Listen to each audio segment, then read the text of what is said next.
I want to pick up on the point about, sort of that dual purpose Mm-hmm. and the thriving in the career.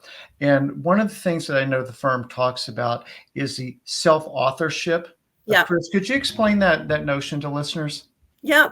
Well, we've always had a kind of value around something we call make your own McKinsey. So, when you join our firm, there's a lot of flexibility and over time, kind of crafting the kind of professional journey that you're most excited about, learning new things and then deciding what it is that you want to focus on. What expertise do you want to have? What type of clients and what kind of work do you want to do over time?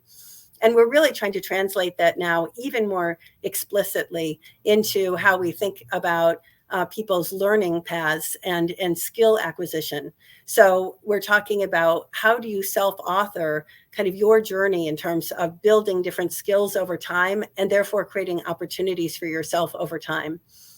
We, for example, have kind of flipped the switch in that we used to, before our reviews, ask people, we would tell them, this is what we value. How have you done against what we value? And we're now saying, what is your leadership growth journey? So what is the kind of professional aspiration that you have? What skills have you been building and experiences? And what do you want to build? And how can we help you? And how can we help coach you around the level of your aspiration and the kind of skills that you'll need, and then make those opportunities available?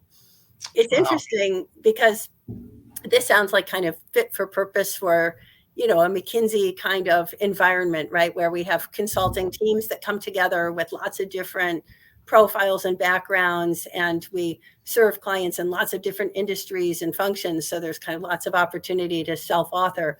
But I was talking about this concept with a group of CHROs in India, and most of them were CHROs of large industrial conglomerates. And what was so interesting was I shared, some of the things we were doing, and I actually didn't think that was one they would pick up on as something for our conversation. I thought they might talk about, be more interested in some of the other things that I was talking about.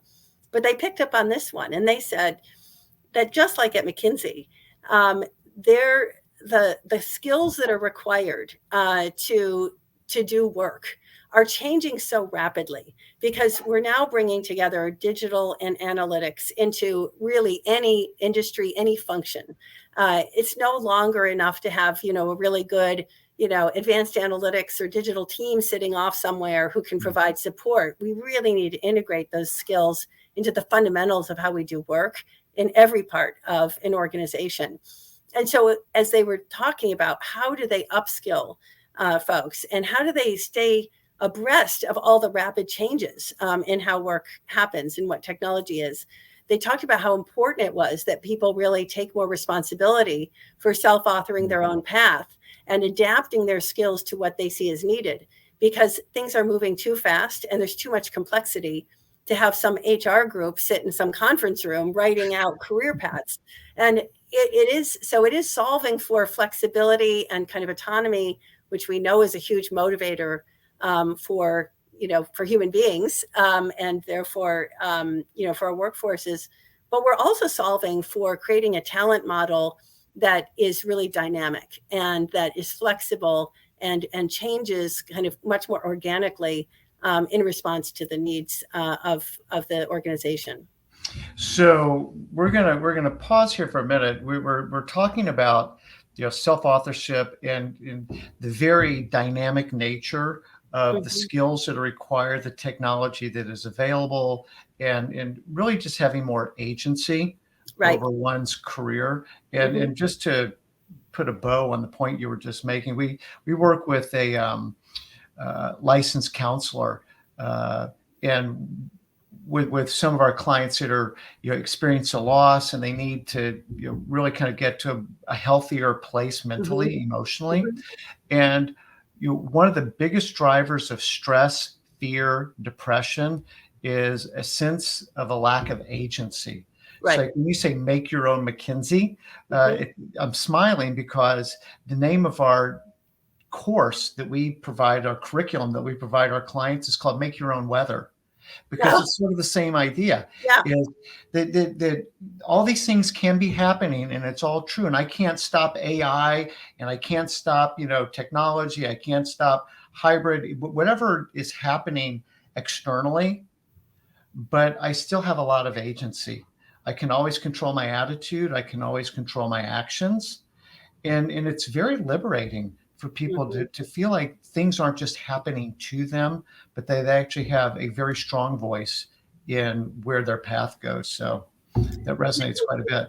Yeah, and I think, we're all, and we've done a lot of research on, the great resignation, right? That COVID, uh, have created, and we're now talking about it as the great renegotiation, because we don't see that things are going to flip all the way back to how they were, and we see that when we poll people who left the workforce, and what would it take to get you back, because we still have record low unemployment and huge gaps in terms of being able to bring in people with the skills we need across industries, even while we're seeing layoffs in other industries. So we still have this a very interesting and kind of unusual mix in the labor market.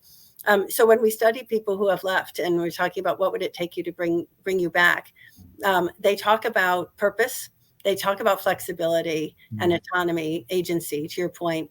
And then they talk about the ability to create a real career. And they no longer see it as, I want some parental kind of company to create a career for me. They now see that they have a lot more flexibility to do things themselves, self-employment, gig economy, Yes. moving from one place to another.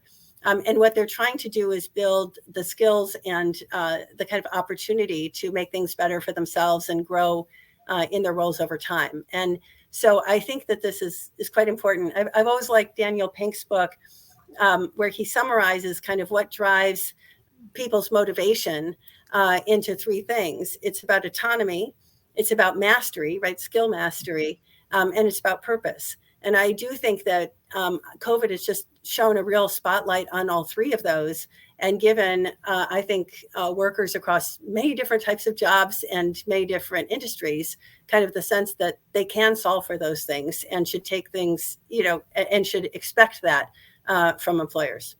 Yeah, so it's really interesting, sort of those three. So I'm a huge Dan Pink fan too. But we end up talking a lot about to sell as human, Mm-hmm. because our philosophy is, around a career transition, is that you're selling yourself, and if you haven't been skilled in how to sell and what is sales really, so we like Dan Pink a ton.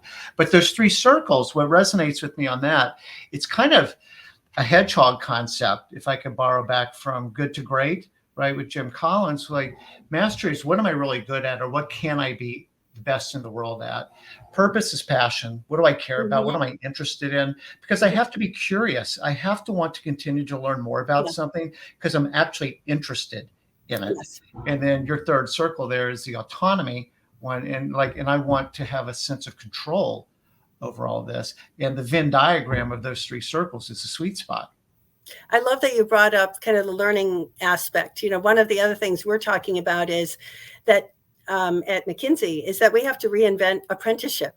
So, it used to be that apprenticeship was the older person like me, teaching the young person coming in, the skills of how to do this job, how to be a consultant, et cetera. And that's true, across lots of different industries. I see that also in my clients with frontline manufacturing, right? How do the people who've been around for a while kind of teach the art of the manufacturing to the young people coming in? And now we see some of the people coming into, whether it's McKinsey or manufacturing, as having kind of the digital capabilities, the fluency with digital tools, with data, and they're coaching the people who've been around for a while. So we've talked about how apprenticeship now really is two-way. And one of the Yes. things we say is everybody is a learner and everybody is a teacher every day. And this whole notion of a mindset of learning through your whole career, I think, is just more important than ever right now. Now, that mutuality is really, really important. And I had a conversation with one of my colleagues literally yesterday, and he's 25. And Mhm. yes, it's true on the technology stuff, but what we were actually talking about was just communication styles, Mm, intergenerational communication styles. yes. Something as simple as thumbs up, smiley face emojis actually means something different and Yeah. almost in a snarky way to Gen Z versus my dad uses smiley faces all the time and it bugs me.